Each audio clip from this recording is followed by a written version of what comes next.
Good day, I'm Stephen McHugh, and this is your JIS News for Wednesday, January 8. Government and the parliamentary opposition have met for the first in a series of consultations aimed at amending the law governing the National Identification System, NIDS. Last year, the High Court ruled that the 2017 bill was unconstitutional. On Tuesday, government and opposition members met with the NIDS Secretariat to get a first-hand view of the proposed changes to the bill.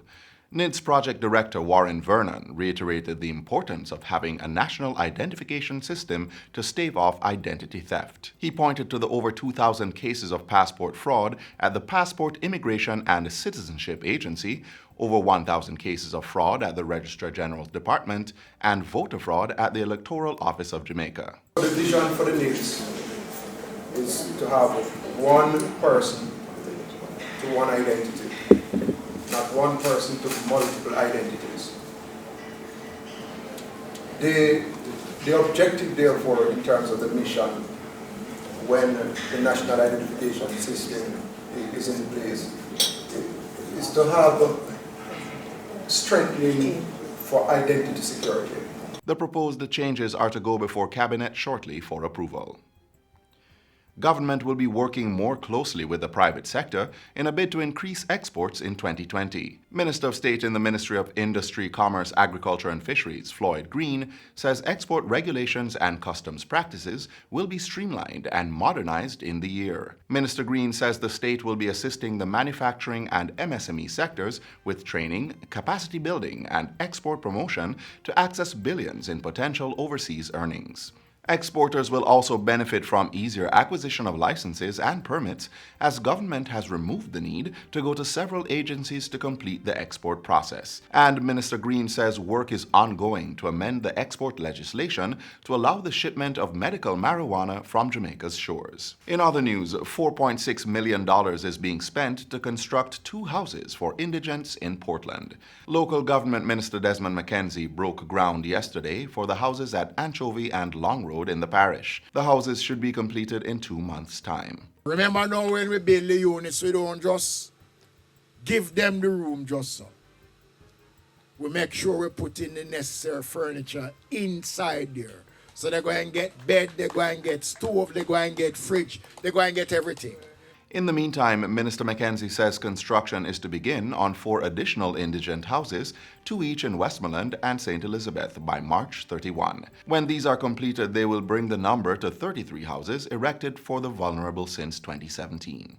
Still on local government, the National Solid Waste Management Authority, NSWMA, has publicly recognized 2 of its staff members for exceptional service. The staff members, Supervisor Dennis Williams and sanitation worker Earlston Ellis, were presented with certificates of commendation during the company's Directors-Managers meeting yesterday in Kingston. Executive Director of the NSWMA, Audley Gordon, explained that during the Christmas holidays, a team of workers who had been dispatched in the Meadowbrick area in St. Andrew went to a premises to collect garbage, and a dispute developed between a worker and a resident.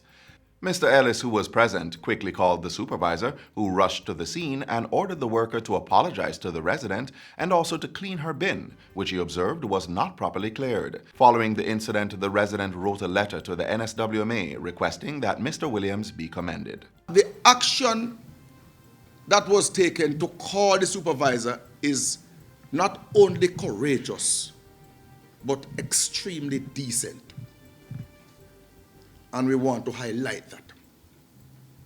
That the supervisor would have seen it necessary to move with dispatch to the situation and to remedy the situation there shows the kind of maturity that we want from our supervisors, that we want from our managers, that we want from our directors.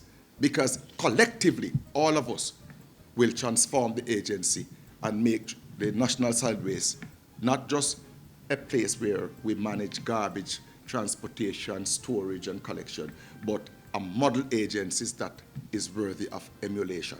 Mr. Gordon said the company's action to reward the men must not be construed as a recognition for doing their job, but rather for doing their job in a way that surpassed expectations. And finally, the Office of Utilities Regulation, OUR, is inviting Jamaicans at home and in the diaspora to design its new logo. The current logo has been in use since 1997. Entries can be submitted in two categories: persons 16 years old and over, and registered secondary and tertiary level students ages 16 to 24 years old. Over $500,000 will be awarded to the top 3 places. Information on the logo competition, which closes on January 31, can be accessed by visiting our.org.jm. And that's it for JIS News Today. I'm Stephen McHugh. Thanks for watching.